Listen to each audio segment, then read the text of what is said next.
Text, Chaffey College Home Edition, Wignall Museum of Contemporary Art, Home Edition. A logo features a house with a pointed roof and a chimney. Text, the Wignall Museum of Contemporary Art aims to present diverse, innovative programming that engages contemporary subjects, social issues, and artistic themes. Sometimes presentations may contain provocative or otherwise sensitive/mature content for some viewers. Chaffey College, Home Edition. Wignall Museum of Contemporary Art. Chaffey College, Student Invitational 2022, Virtual Reception and Walkthrough. Participants attend a video call. Good afternoon. Welcome, everyone. Thank you so much for joining us at today's Student Invitational 2022 Virtual Artist Reception and Walkthrough. My name is Rebecca Trawick, Director and Curator of the Wignall Museum of Contemporary Art. Before I hand off the introductions of student invitational artists and the remaining program to Professor Ming, I want to quickly introduce the rest of the museum team. We have with us Roman Stolenwerk, Assistant Curator, and we have Andy Hadel, Museum Preparator. Roman and Andy wave. So they're both participating sort of in the background. So thanks to you both. So next I want to pass off the virtual mic to Lita Ming, Professor of Art History and Lead Faculty of Student Invitational. Thank you, Lita. Lita smiles. Hi. The Student Invitational, which we abbreviate as SI, begins each fall. That's when interested Chaffey art students submit applications and portfolios to be vetted by a jury of faculty. A select group of students is then invited to enroll in a class in the spring semester taught this year by me. And that's when students dive into research and develop an entirely new body of work to be shown in this exhibition, the Student Invitational. As you can see in this installation shot of the Wignall Museum on Chaffey's Rancho campus, the exhibition is set up in the galleries. In the galleries, artwork hangs on walls and stands on pedestals. COVID has taught us that physical art exhibitions are not something to be taken for granted. We haven't been able to install this show or any show for the past 2 years because of pandemic protocols. So we're even more excited to be back in the galleries, and students had the opportunity to contribute to actually install their own work as well as their other classmates. They learned how to make sure that the works were hung evenly on the wall, or to find the correct hardware or pedestal to display their work, or to see how the lighting and wall text might frame specific aspects of their art objects. We were able to give students this hands-on experience of working in a professional exhibition environment that SI is known for. While there's no official theme for this kind of exhibition, what I see as characteristic of all the work is experimentation, particularly experimentation with medium and materials. And this choice to use a new material or a technique is already a tall order for the artists. I mean, to participate in SI, students have to generate a completely new body of work, but in just 3 months. That's a daunting task in and of itself. Compound that with the additional challenge of incorporating an unknown material or technique. That's hard and risky.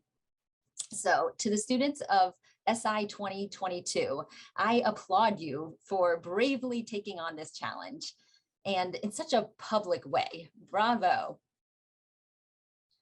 Their exploration of new materials was not pure accident. I did push the artists to challenge themselves, because to me, the mission of the Student Invitational in particular, and of schooling more broadly, is to allow the space for intellectual and artistic play. This was meant to be a space for students to try out new perspectives, and it's good to make students a little uncomfortable sometimes. But fortunately, they did not have to be uncomfortable alone. Throughout this process, the students had the support of many family and friends, you know, because you were there, and thank you to those family and friends on and as well as many help from people at Chafee. Campus leaders instrumental to our students' success include Misty Burrell, the Dean of Visual and Performing Arts, and Nicole Ferrand, the Art and Art History Coordinator. They have both been longtime supporters of SI. The students and I are also grateful for the other art, digital media, and photography faculty mentors who individually guided students in developing their projects. She holds an exhibition guide.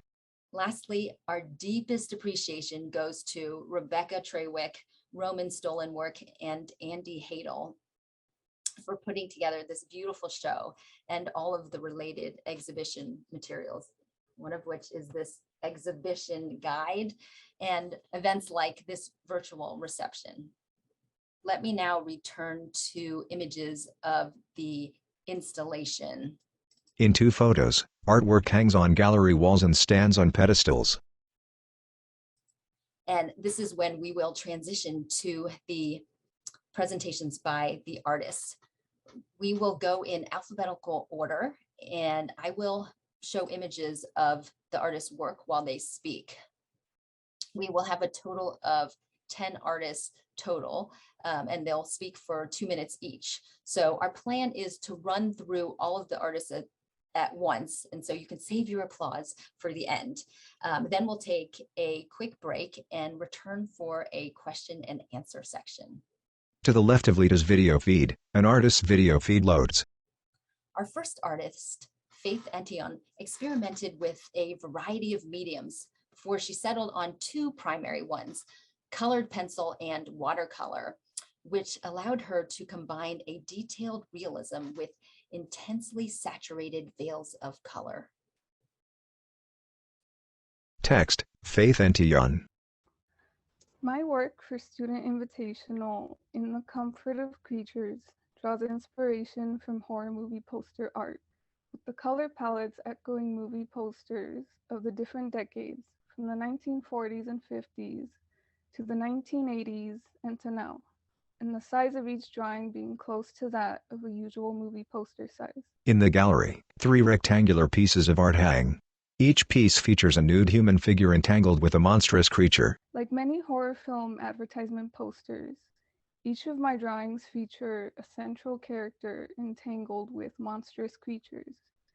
Yet instead of them being uncomfortable or terrified, I reimagine them as if they found pleasure in their contact with the creatures. For example, when looking at the piece titled Retro, the gruesome hand popping out at the character does so in a gentle manner, with no harm intended, as she also reaches out to the skeleton hand above, indicating that she feels safe in their presence. I had also made the conscious decision to draw the figures nude, as I feel it adds a level of intimacy and vulnerability, and also plays on the erotic nature that has always been present in horror film. Under a full moon, clawed hands caress a nude character. My work for Student Invitational is intended to be a love letter to the horror film genre. The grotesque, odd nature of these films sparked my imagination in many ways. A snake-like tree branch and monstrous hands entangle with a nude character as death's head hawk moths flutter. And over the years, after spending countless hours in these worlds of fear and fantasy, I found that they have given me an unexpected comfort and a distraction from any reality that I want to escape. Horror films have also had this comforting effect on others, as studies show that the staged fear allows some individuals to refocus their minds away from real-world problems and feel a sense of control. The characters featured in this work are ultimately a representation of myself. Like me, they find solace in the wacky, dark fantasies. Thank you. Text, Lita Ming. Prior to SI, Justin Braden specialized in drawings, but here he decided to take on the challenge of making paintings in acrylic. But he didn't stop there. He continued by building up the surface of each canvas with an additional collaged element. Justin Braden. The 2 paintings in the exhibition were inspired by a trip to New York City a few years ago. The first canvas, Cityscape, seeks to capture the feeling I had walking around the city. I placed tall buildings alongside smaller buildings, mixed together hospitals, hotels, and businesses, and put advertisements on the sides of some of the buildings. My second painting, Underground, depicts an imaginary ancient city set in a cave filled with stalactites and stalagmites, and a stream flowing through it. I wanted to incorporate Aztec and Mayan elements that I recently learned about in a Mesoamerican art class. I kept the underground setting, but added a triangle-shaped wall as viewed from a head-on point of view. Up top, sitting in the center of buildings and columns, is a small stone figure, which shows power and wealth during its active years. Below is a village with stalagmites growing into the old walls of the buildings. Although you cannot see them, there are more structures inside the cave waiting to be found by explorers of this lost ancient site. In the gallery, the New York City-inspired painting hangs above the underground painting. For this project, I challenged myself to explore different types of perspective drawings, using both one-point and two-point perspectives. In addition, I experimented with two materials that I have never used before, acrylic paint and tissue paper. I adhered the tissue paper to the surface of the canvas with watered down glue to add texture to the stalagmites and stalactites, or to suggest movement of the sun and the river. Thank you. Text, Lita Ming. Our third artist today, Melanie Delaney, created a series of work deeply rooted in a place, but also enhanced with a bit of magic. She experimented with many mediums in an effort to achieve a naturalistic illustration-like style and landed on oil pastels and colored pencil. Melanie Delaney. This collection of drawings all began when an image of a bear playing an accordion popped into my head. This enchanting bear made me wonder, what kind of music is he playing? Where is he?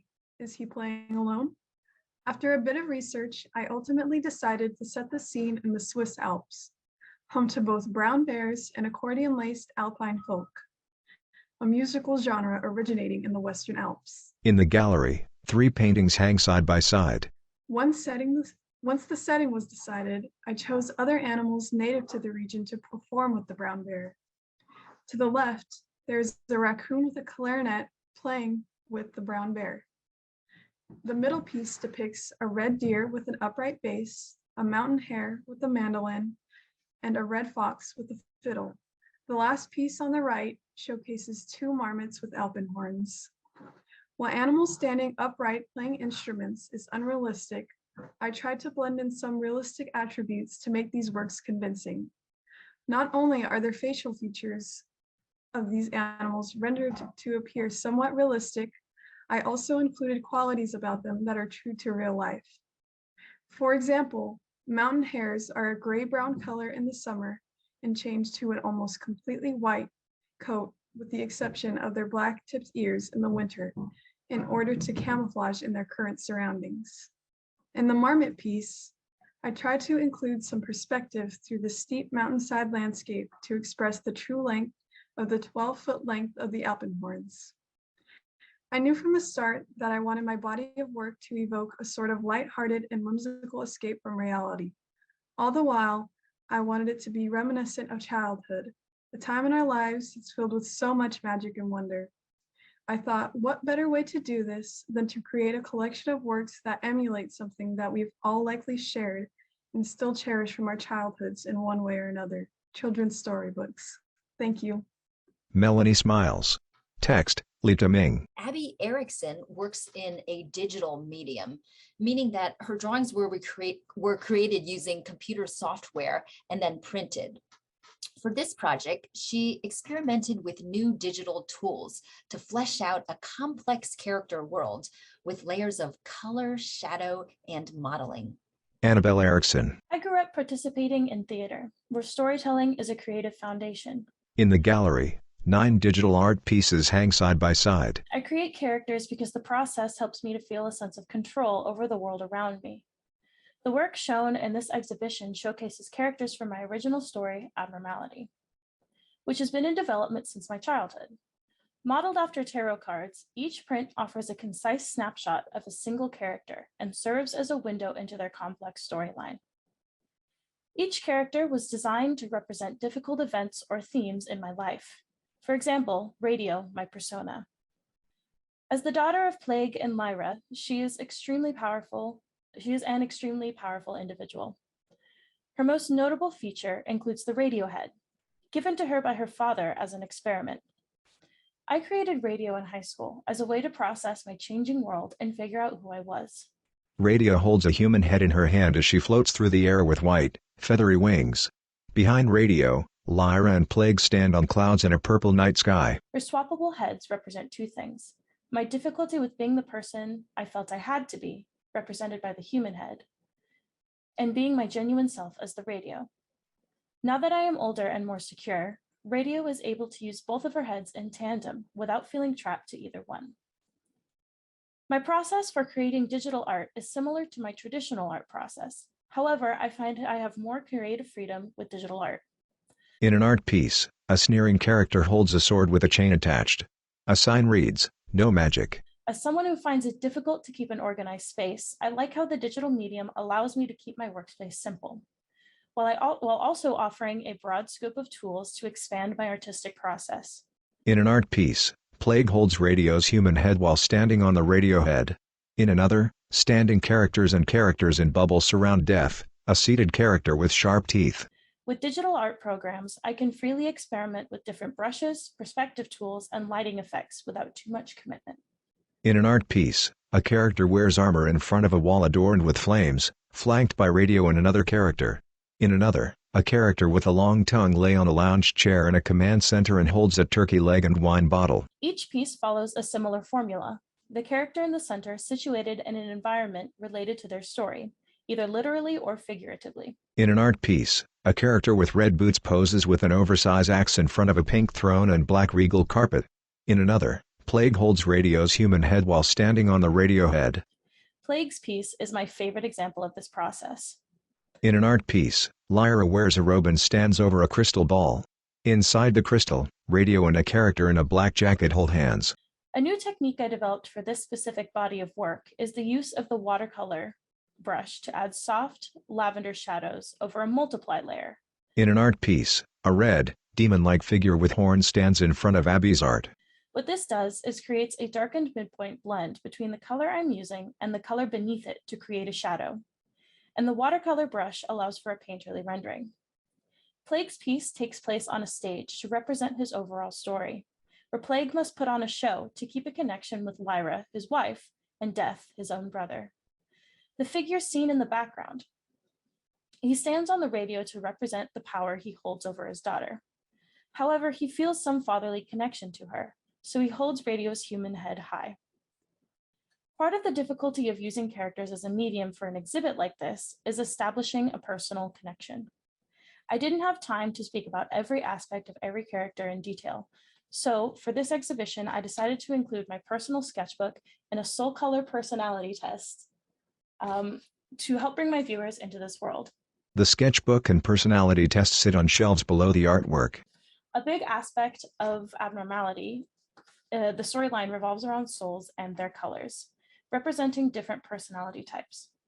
The test was meant to be used by viewers to determine what soul color best suits them, and would match you with the characters who had a compatible or similar color. Text, Annabelle Erickson. Overall, my goal with my art is to encourage others to create and tell their own stories. By choosing to showcase my characters, I aim to present my own story to the public.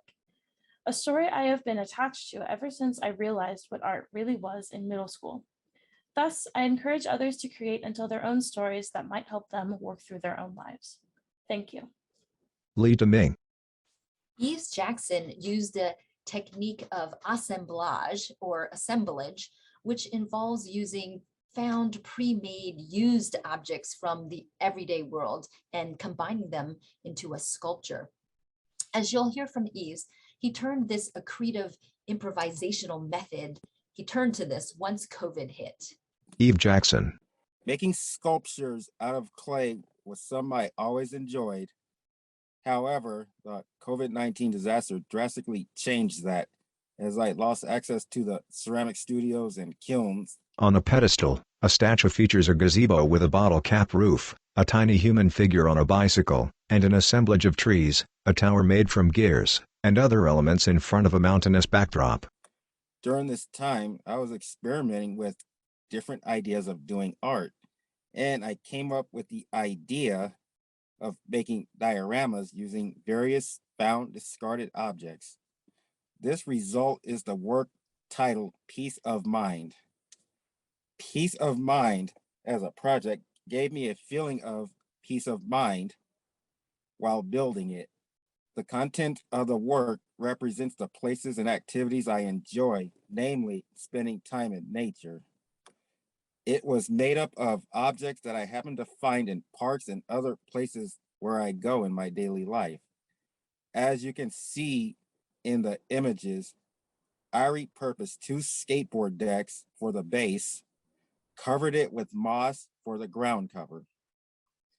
Within the larger piece, there is also a number of what I call mini projects.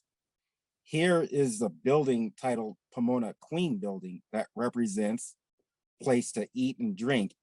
It is made from popsicle sticks and stone and is set along a stream that is made from blue beads and saran wrap. Another mini project in Peace of Mind is the Steampunk Tower. This tower started with a 3-pronged piece of metal decorated with gears, and then I added cardboard advertisements along with a crashed drone and bird nest underneath the tower. Each of these mini projects was improvised based on what I found on any given day. The first mini project that I made was actually in this image of a little gazebo where people hang out. I repurposed a wooden birdhouse decorated with bottle caps that I dug up and cardboard. Inside the building, you can see one figure plus 2 others in conversation outside. You also might see the black cat in front. On the gazebo, round metal tags read, "Lost and Found." Be you bravely. Choose happy. Be true to you. Shine like the stars, and focus on the good. Throughout Peace of Mind, there are various species of animals, including an owl, flamingos, fish, cat, dog, giraffe, moose, and dinosaurs.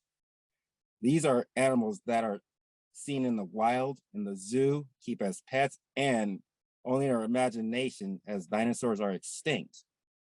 The inclusion of all these species participating in various activities in this work suggests the coexistence of diversity opposed to the crazy divided world that we live in.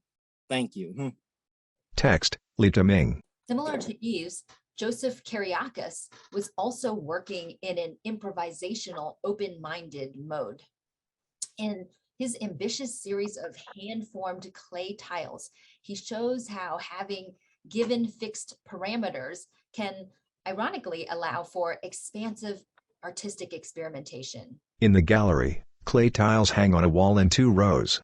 Inner Landscapes is a collection of 50 1-foot square tiles made over the course of 50 days. Text, Joseph Kiriakis. During this period, I made it a daily practice to fabricate, design, or glaze a ceramic tile with the goal of creating 1 tile for each day.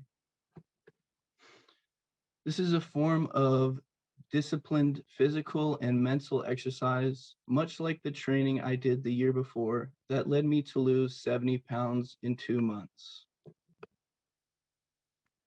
When looking at Inner Landscapes as a whole, we can see that something is missing. 4 spots are blank, yet I did in fact make 50 tiles. Last minute during the installation process, number 37 shattered due to the epoxy failing to stick to the wired hardware.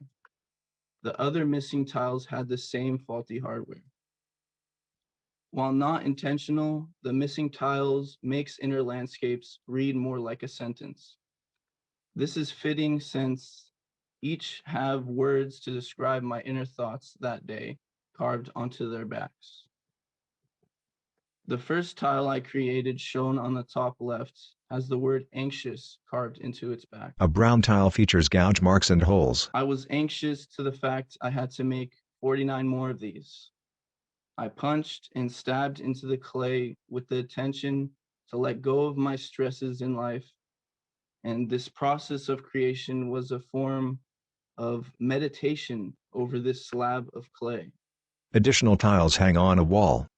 I could go on and on about different glazes I used, but I'll just focus on one notable glazing technique: Raku Firing. I use this for many of the tiles because it comes out the same day. This gave me the ability to glaze more pieces than would have been possible with normal glazing methods. You can see a Raku fired piece on the bottom left of this photo. A brown tile with splotches of green and purple features a hole in the center. To keep my mind fresh through this long process, I used different ceramic clays each time I made a tile. You can see this by these unglazed pieces in this photo.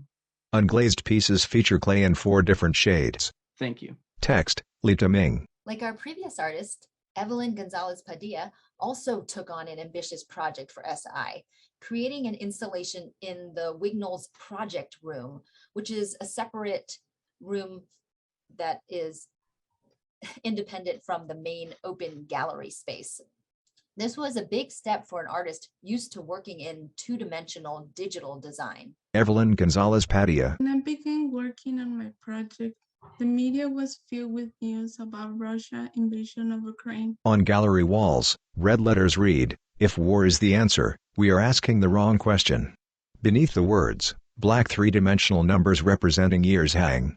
Black lines connect the years to white cards with black text posted on the floor. Could we be having a war on European soil in 2022? How could wars be still happening when history tells us that they do not contribute to the well-being of its people? Wars are something that I often reflect in my everyday life. Now that we're in the middle of another war, it felt natural to focus my project on this topic. World at War is one of the ways I'm attempting to make sense of the chaotic war. It is both a realistic representation of our tragic history and also an idealistic plea for positive change. I chose 12 words by using 3-dimensional dates from the 30-year war 1618 through the Ukrainian war 2022, followed by a black line on the floor to a white text block. My intention was to fill out the entire space to create a more powerful presence of the historical hardships. While using quotes from war survivors, on the wall, for example, this quote is from the Vietnam War. "I was afraid of war because war brings all the unhappiness and poverty to people." By using quotes, I attempted to connect more deeply with the viewer by adding a more humanistic element to my installation. The leading text on the project, which you see here in red, "If war is the answer, we are asking the wrong question," translates all my feelings about war into a direct sentence. I turned what was just a thought in my head into my installation as the bold text itself became the fundamental form of my project. Previously, I mainly worked in flat graphic elements in a digital format. I built on this previous way of working and challenged myself to add depth by incorporating 3-dimensional forms and adding lighting and sound. In this way, I attempted to create a dynamic installation to immerse the viewer in an environment where the viewer can feel, see, and read, to take action in what they have learned and apply it to their lives. Thank you. Text, Lita Ming. If Evelyn went big and filled that entire room, our next artist, Lo Run, went in the opposite direction. She created a dollhouse scale model of rooms in her home. And I'd also like to comment that her excursion into this sculpted and modeled clay is another example of the experimentation with materials that is seen throughout the show. Low run. I titled these works Home because they encompass the feelings of stability and comfort that I want these works to evoke. Home includes two separate but connected environments that are small-scale representations of my actual studio and my bedroom. These are places where I am typically alone with my thoughts and creations, places where I allow myself to be my most vulnerable and let artistic expression consume me. For this body of work, I really wanted to push myself to be more open. I am generally not one who flaunts my vulnerabilities or speaks openly about inner emotions, but I found that making these works was a manageable way to do so. By presenting these miniature spaces to you, you gain an intimate view into my most private environments. The potter's wheel where I've spent countless hours throwing pots, the bed where I sleep every night, and the floors upon which my bare feet drag daily. Home is a culmination of three things that I absolutely love: miniatures, clay, and color. While I had originally planned to make everything out of clay, I made the last-minute decision to incorporate a few other materials. I used real paper towels to make the miniature paper towels in the ceramic studio, and I made the bedspread and pillows in the bedroom out of fabric. I also made the wooden floor of the bedroom out of popsicle sticks, wood stain, and glue. On the walls of Lowe's miniature studio and bedroom, potted plants and colorful squiggles adorn the walls. An area rug in the bedroom features rounded and rectangular elements in blue, yellow, orange, green and red. A woodstock poster features a white dove perched on a guitar neck. Additionally, instead of using glazes to color the sculpted clay pieces, I used acrylic paints. Home is me on display for everyone to see. These works are my love letters to clay and my thank you notes to the creative process. Thank you for constantly destroying me and putting me back together. And to the viewer, thank you for looking upon my works with curiosity and an opened mind. Perhaps you will allow these environments to comfort you the way that they have comforted me all these years. Text, Lita Ming. If Lowe's work was a veiled self-portrait, Morgan Turner's work too turns the view on the self. Experimentation with medium was also central to her series of ink drawings, including experimentation with the type of paper, as well as the display or the placement of the finished drawings on the wall. Morgan Turner. This body of work reflects a state of mind. It explores the themes of capacity and quantity in an overwhelming nature, and how it relates to my personal experience with being overwhelmed with excessive thoughts. On a gallery wall, 13 ink drawings hang. Many feature tangled lines, some with human figures among the chaos. A portrait of Morgan hangs upside down. Like Professor Ming mentioned before, ink is an extremely new material for me. So I freaked out a little bit with figuring out how to maneuver this material in the best way possible. But I found that it was an easier process for me to create a lot of work opposed to just a few, so that I wouldn't box myself in creatively. So in doing so, I was able to create more freely, and I ended up making multiple works that fit under the same subject matter capacity.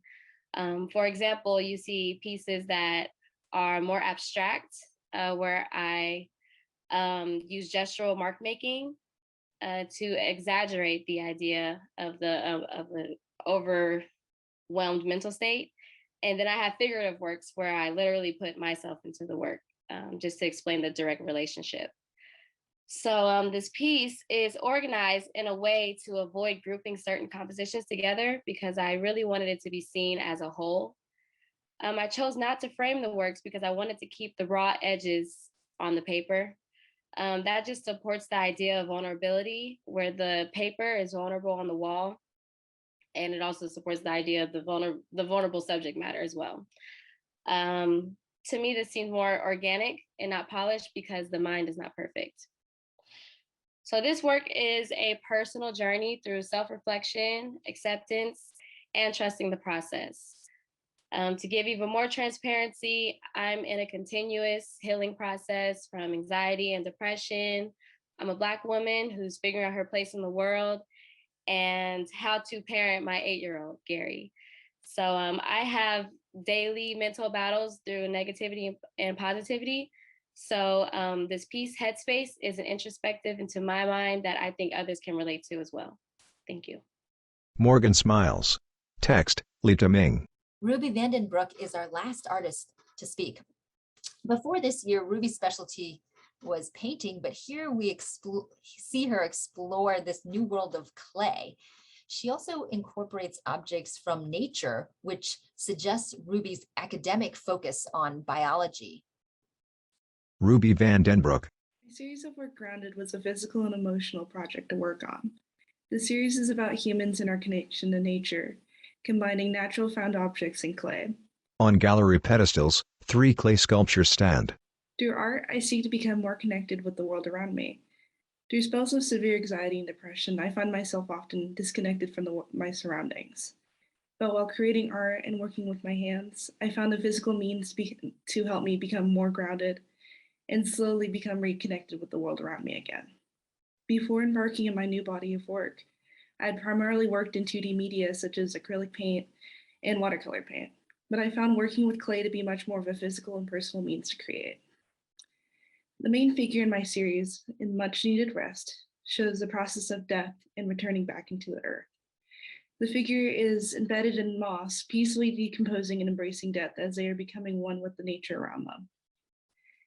In the poplar tree, the main figure is a curled over body with a branch growing out of them.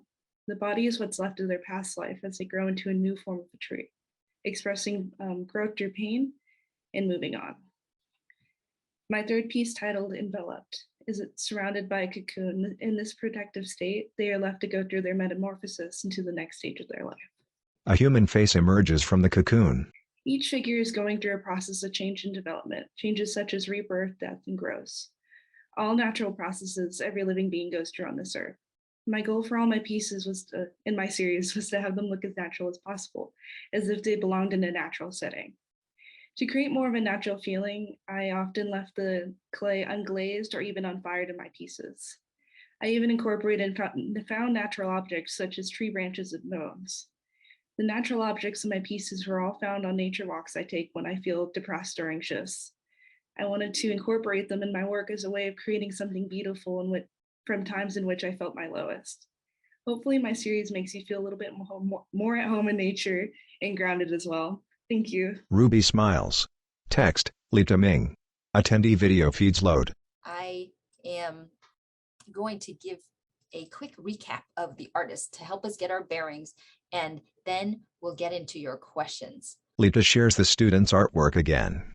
So as I opened with, I think this idea of experimentation with medium and material is a way to tie together all of the works, whether it was Ruby's move to clay after working in 2D, or Lowe's turn to mini clay sculptures after throwing pots,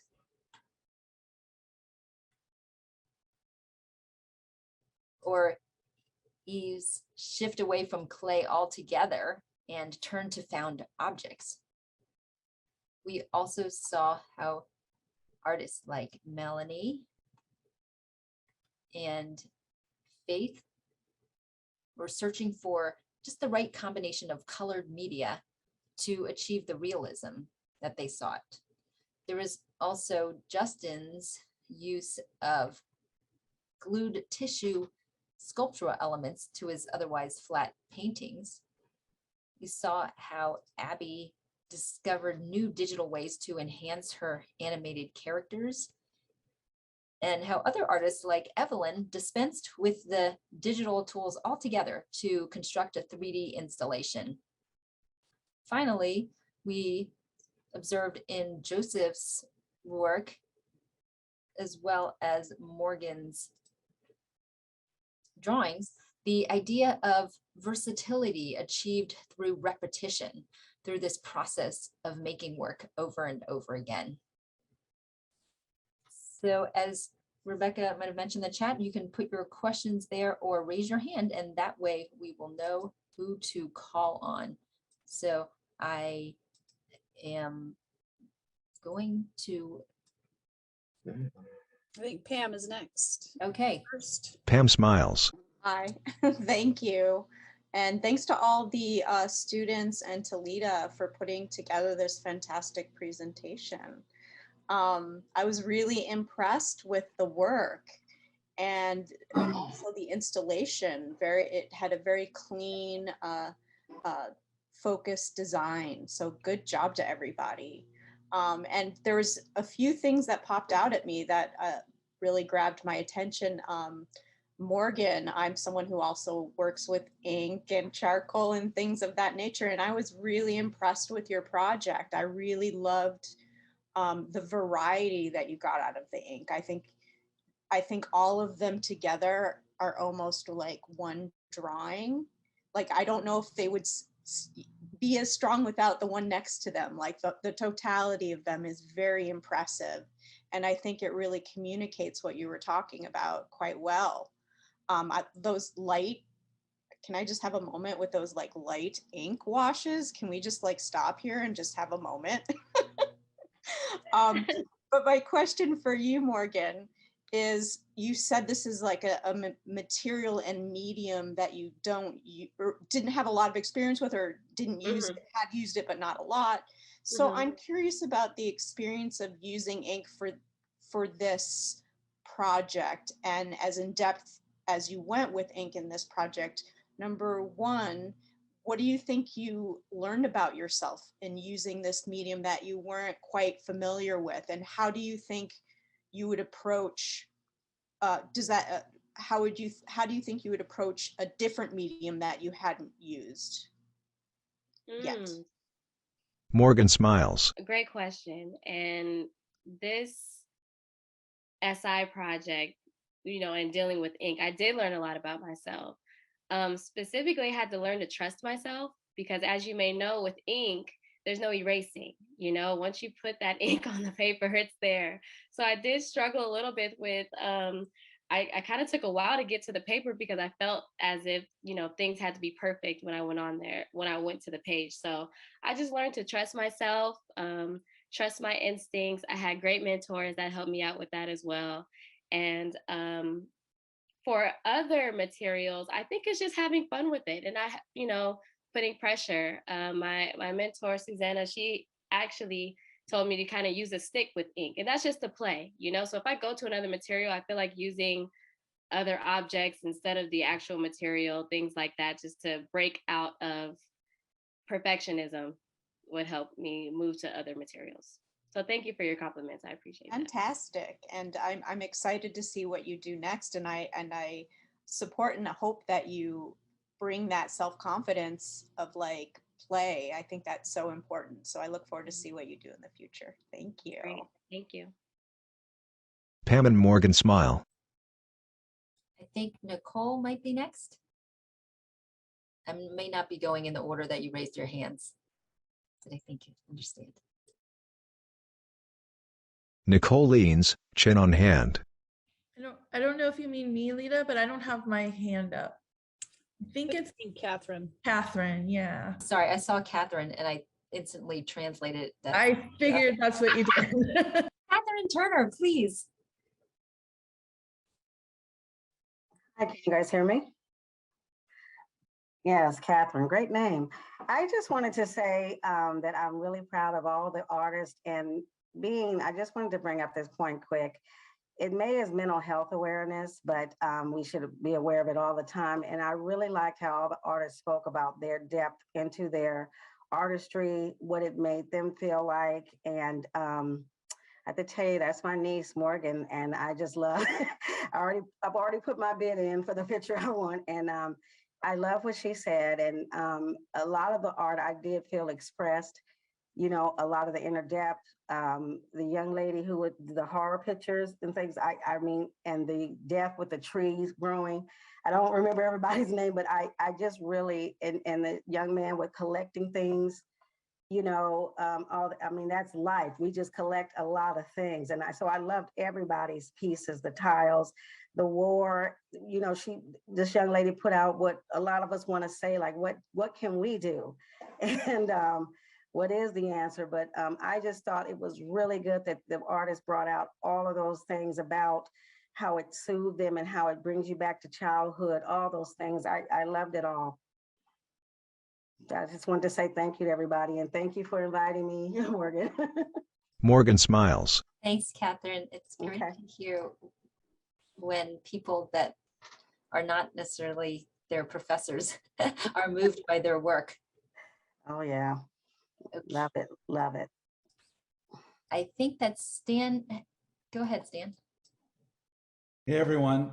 Boy, congratulations on the show, all of you. It's I'm really impressed with it, and but more specifically, I find that everyone and the way you talk about it, it felt like a real journey for all of you. That it wasn't just sort of yeah, I just had this one idea and you just kind of knock it out and that's it. It really is. All the projects to me seem very layered, and that you were really sort of plumbing yourselves. I think it's a really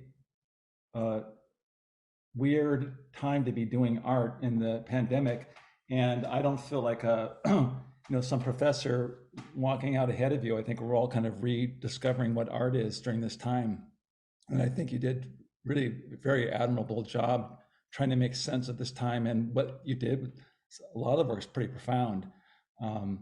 Yves, I was so wonderful to see. I know you weren't working in clay this time, and I'm used to your clay work. It's so fun to see you translating just your explosion of imagery into another material. Yves found object sculpture displays. That was really fun to see. I'm happy to see that you didn't hold back and brought that that sort of explosive quality to this work. It's really fun. But anyway, congratulations. I don't really have a question. I just wanted to congratulate everyone and for layered, deep work. It's a great show. So that's it. Thanks. Susanna? Susanna smiles. Hi. So congratulations, everyone. It's pretty amazing to see. And I've worked closely with Morgan, so part of this question is to her, but also to Joseph. I'm really interested in how the parameters that you set up for yourself, Joseph, with the 1 tile a day, and there's certain things that are regular for 50 tiles. I'm curious what you thought of that, how those parameters could actually allow you to be super creative and inventive, and then like your relationship to unexpected things like mistakes or errors. And then, so I'd love to hear from you, Joseph, and then also I'd love to hear from you, Morgan, because I also know that you grappled with a lot of unexpected things and unexpected turns. Yeah, there was definitely a lot of unexpected things that came up, and I just went with it. Kind of the whole process of making this body of work was meditating over the piece of clay and letting it become what it wants to become, not trying to resemble anything, no realism, just, meditating over it and, feeling what I feel and letting go of my stresses. And yeah, so it was definitely a process, and the hardware failures definitely, were sad, especially, and it was scary, like, oh no, what if the other ones can fall? So it was, but it all ended up panning out, so I think it's fine. I think the gaps in the installation make it so much more interesting. Yeah. Joseph and Morgan nod. Yeah, so I agree with Joseph. It's the process of it all, and it's accepting of the process. I will say that my entire project is unexpected. For those that know what my proposal was, my proposal was nowhere near what actually came out. So yeah, it's just trusting the process. Like Joseph said, it's just letting it be what it wants to be. Nicole also helped me out with this. Corinne, my painting teacher, I guess I had a time where I was trying to match my sketches to the actual paper, and because it wasn't what I expected, I thought that it was a problem, but it's about letting the piece be what it is, letting ink flow how it wants to flow. And I guess it's a sense of letting go of control and just letting it happen. And things usually come out best when you do that. Definitely. Mm-hmm. Rebecca, looks like you have a question. Yeah, thank you. Yeah, first, congratulations. It's been wonderful to work with all of you in the little ways that, that we've been able to, and to see your installation come to fruition. So congrats to all of you. I know that Professor Ming requires research as part of your process. While the work is ultimately very personal in all cases, this is sort of a general question for anyone who might want to answer, but I'm just curious how the process of research during the development of your body of work, how that impacted your final project and your practice in general.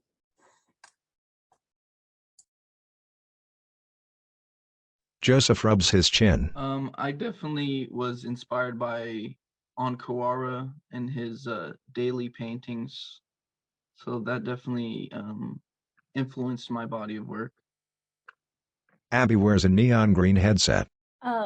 I would like to say that as a person who grew up doing internet art, I was never really exposed to artists who were able to put their artwork in galleries and in public spaces, and I would always see it online. And I feel that for me, the act of going out and finding artists that do similar things to you, but may not be the same or like a presented style that they do, or like a certain theme that they have in their work, regardless of whether or not it matches your work specifically, was very valuable for me to really nail down what I wanted to do and how I wanted to present my own artwork, because I had many, many ideas.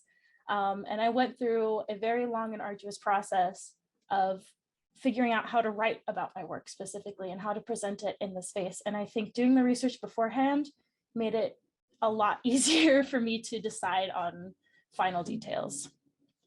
Lo sits in front of a colorful wall. I think for me, when I was doing the research portion of the project, I didn't necessarily hone in on specific artists. I kind of researched miniaturism as a whole. And I was interested to find out that there's actually like a whole psychology behind why people are interested in miniatures. And it's basically, it gives you a sense of control over it because it's something so small that you can move the pieces and you can view it all at once. And so I think for me, it made me realize even more so that I'm definitely like a control freak, and that I didn't even know that that's why I was drawn to miniatures, but I think that's part of it. Lita shares Lo's studio and bedroom miniatures. I just wanted to show you Lo's work again, just to remind you of the level of control that she exerted over her materials. Lo smiles.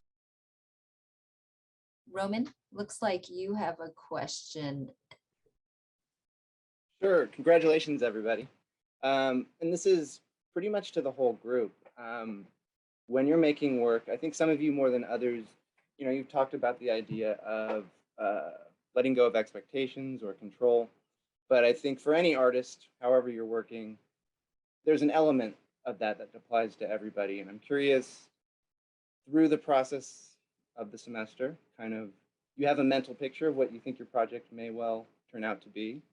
If any of you want to speak to the difference between either a mental picture that you have and what the final product is, but also one layer more, because of course I'm working in the museum, putting the work together where you have a space that's large enough to show the work together. How did anything change? Did you have a mental picture of what it was going to be when it was installed that sort of surprised you when you saw it in the space? Or what was your relationship to the final installation and kind of really seeing the piece in one place, installed, and kind of if that changed anything for you? I think Evelyn should answer this question. I think because I wasn't able to go, I guess, every week or as often as I would like to kind of see the space, measure everything. And because I had to print stuff, kind of plan beforehand, it was pretty hard to have an idea of how it was going to look like. Evelyn's installation displays. So at the beginning, I just placed kind of a rough draft or a sketch kind of in the computer of what I would like the color palette to be, or how what elements I wanted to be in the space. But actually, it was kind of more of being there, seeing what it looks like, and if I needed to do changes.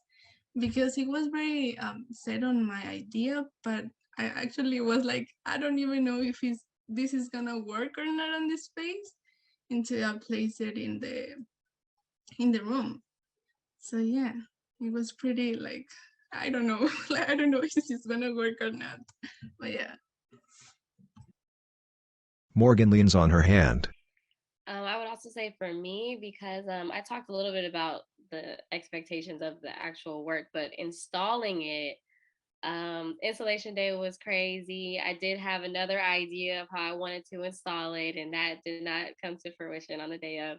Me and Melanie actually switched spots on the day of, and you know, I do think that it worked out better than the initial idea, but I had a lot of help from my classmates to compose the pieces in the way that it was. They helped me hold things up and let me say, you know, move this over here, move this over here. And just having to see all of those works be a composition within itself, that was like a whole nother process that I had to do. So it's all a learning experience, really, but it was a great one. Joseph leans forward. Yeah, it was definitely hectic for me, especially with all the work. And I just have to say thank you to Melanie and Faith. They definitely helped a lot, gluing all the hardware onto the tiles, and everyone else helped a lot too. And it was, I mean, I had to go probably the most out of everyone. I had to go more days just to get everything done. And it was definitely saddening to see some of them fall. And like before, when we had time to fix things, one of them fell that was it had the word doubt on the back, so it like felt really fitting, like doubt got shattered, because you know I'm done, I got the work done, you know, so that felt good.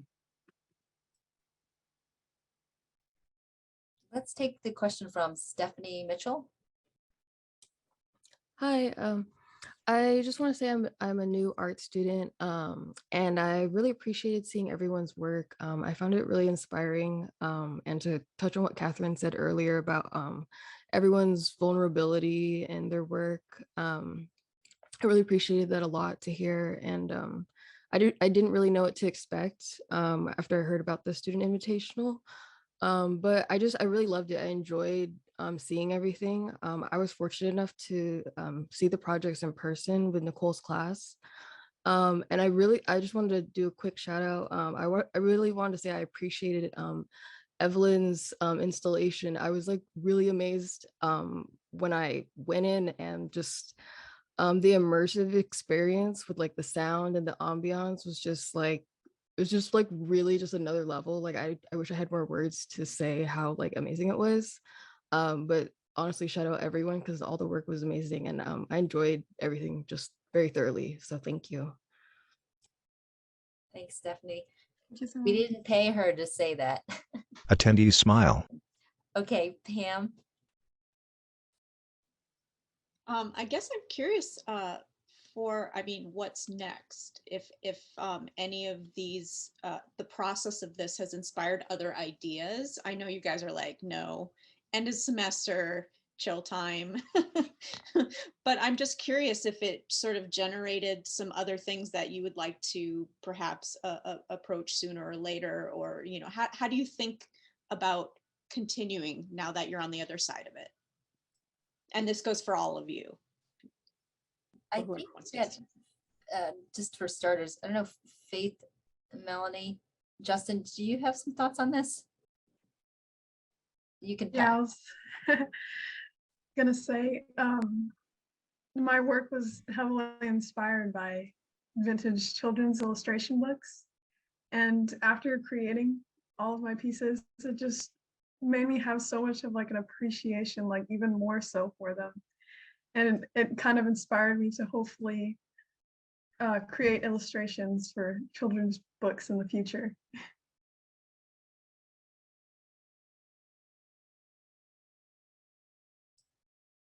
Abby turns toward her camera.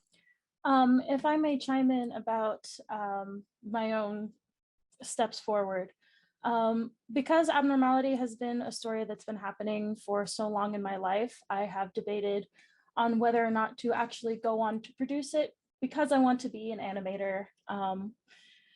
And I am proud to say that I am officially starting a comic on Webtoon Canvas. The first episode should come up in June, preferably. So I am going forward with that story, and I think this class was a very valuable experience to have, to be able to push me into that and finally get over my fear of failure to do that. So thank you to everyone for helping me get through that. Yay, we can finally see Abby, as we talked about combining text and image. Did Faith, did you have something to say, or Ruby, before we go to the next question, or Justin? Do you want to pause and answer another question? Okay, I'm gonna let Cassandra ask her question then first. Thank you so much, Lita. It wasn't so much a question as I just wanted to praise Melanie, I believe, for all of her beautiful paintings. Melanie's paintings display. I myself am actually extremely interested in being an author / illustrator for children's books or for novels in the future. And I just found all of her paintings so delightful. I can see the whimsy, I can see, you know, this air of magic, you know, the playfulness in all of these images. And I just found it really inspiring. And it's so comforting to know that there are other artists out there who have the same interests, or, you know, would also like to create this sort of fairy tale, this magical, you know, theme in their artworks. So I just wanted to say it was really great to see. You know, I found it extremely inspiring. Thank you so much.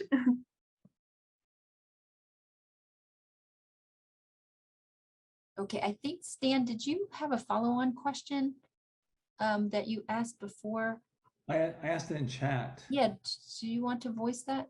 Sure. No, I was wondering if anybody, I'll just read it. If anyone felt they got in deeper than they had thought they would or could, and were surprised by the scope their project took on. Like they get kind of like, oh my goodness, this is a lot more than I thought was there. I was wondering if anyone were surprised by, through your research. Ruby, would you like to answer that? Personally, I found I actually had a bigger plan for my project. So I wanted to create 5 sculptures, and all inspired by biology and natural phenomenon. But I ended up putting more energy and work into the 3 sculptures and making it more about the 3, and focusing on those was much better in terms of time and quality. Ruby smiles.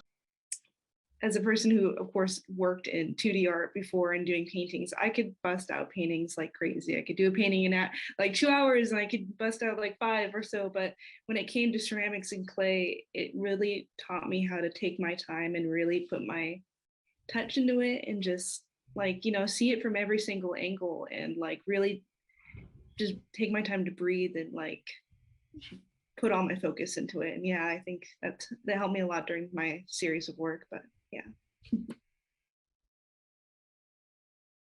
Low. I think also for me, to answer your question, Stan, similar to Ruby, I originally was going to do 3 pieces, and then I realized that was too much. I couldn't pull it off in time. But when I started making the pieces, I was planning on making them not so personal. I wanted them to be kind of like a broad thing that everyone could connect to. But as I was making them, I decided kind of last minute that I wanted to add these personal touches, like my favorite books are in my bedroom, or like the paintings on my wall are actually the paintings on my bedroom wall, and stuff like that. So I think that was a direction that I wasn't expecting to take when I initially started. Cool. Nice. Let's take a question from Amanda, who was in SI last year. Yeah, so I just wanted to say congratulations to everyone. I think what's super cool is that you guys actually had a virtual walkthrough, and I think it worked really, really nicely to actually see everyone's work kind of in an installation, especially since ours last year was in more of a virtual space. So I think it's kind of cool that you guys were actually able to have a real space and a virtual space. I think everything worked out really good, and your guys' work is amazing. Like everyone just pulled off like really, really interesting stuff. So yeah, I just want to say thanks because it's so cool. Amanda smiles. Yeah, there are some things that are done well in the virtual space. It does make the presentation a little bit easier instead of trying to stand around the gallery with 10 people. That would have been a little cumbersome. Okay, so we a couple more questions. See, do we have any, Justin and Faith, we haven't heard from you yet, but do you have any future plans for your work? Did this inspire you to continue moving in a certain direction? And Eves, you too, actually. I'd love to hear from you about all of this.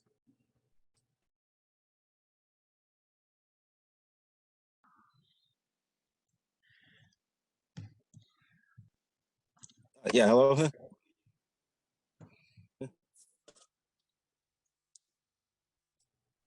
We can hear you, Eve.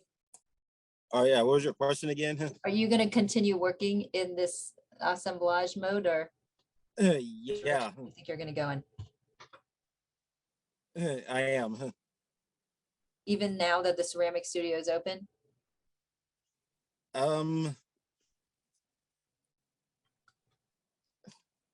Yeah. Eve smiles. And Justin, how about you? Did you think you're going to keep painting now and adding elements to it? Yeah, I was thinking of not just keeping painting, but also using more tissue paper, since that one was my first time doing it.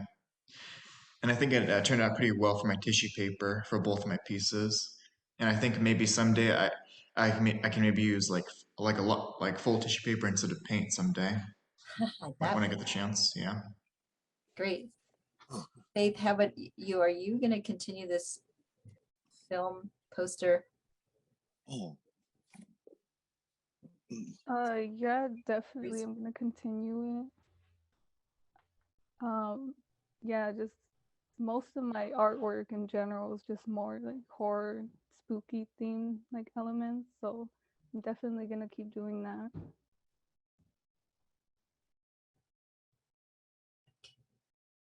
I think there's one more question from Susanna. Hi, so I have one more question. Has anyone learned any approaches to either formulating their project or actually creating this more in-depth body of work that you want to carry into future projects? Or is there something that you learned, like, I'm not going to do that again, that was not helpful, I'm going to chuck that? And this is really for anybody.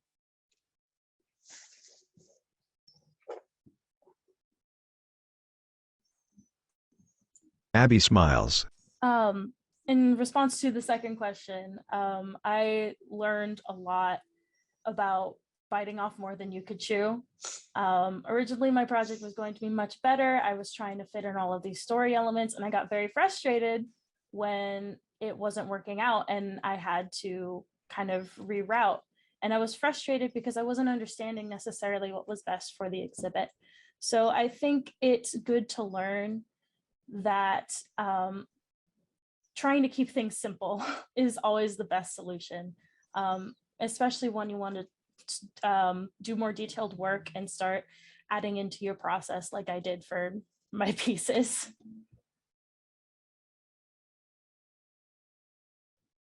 Morgan. Something that I did that I thought was helpful was I did imagery research on pieces that I felt like related to my subject matter, or pieces that I just liked in general that I wanted to incorporate for myself. And I cut them out and I put them all up around me so that they can kind of be in my subconscious as I was creating. And I did a lot of them, so I was able to kind of switch them out as my moods change. So that's something that I like to keep with me when I do other projects. And something that I don't want to take is probably just like the avoidance factor, you know, when you get kind of stressed out and you just avoid it for some time. And that, I think prioritizing to at least approach it a little bit more often would be more beneficial for me in the future. Joseph rubs his chin. Yeah, I think I definitely learned a lot about time management and what to prioritize and when to prioritize. Like I got to a point near the end where I had to sculpt 7 tiles a day because I had to glaze everything and I had to cook everything to get ready to hang. And I definitely learned like the hanging hardware not to use, and I learned some good lessons on what to do next time if I want to hang something. So it was definitely a lot of learning, and it was really good because now I know I can do this and I have the confidence to do something else bigger, and it's only going to get better from here. Text, Lita Ming. Lita smiles. Well, thank you everyone for joining us this afternoon. I hope this inspired you to get your hands dirty, to go start working with some new materials yourself. If we're telling our students to go take risks, everyone, I hope will follow that advice. And to those students, Chafee students who are watching this, like Stephanie, I hope you will be inspired to apply in future years. So thank you, and see you all in 2023. Text, Chafee College, Home Edition. Wignall Museum of Contemporary Art. Access our full schedule of programs and recordings, www.chafee.edu/wignall. Chafee College, Home Edition, Wignall Museum of Contemporary Art.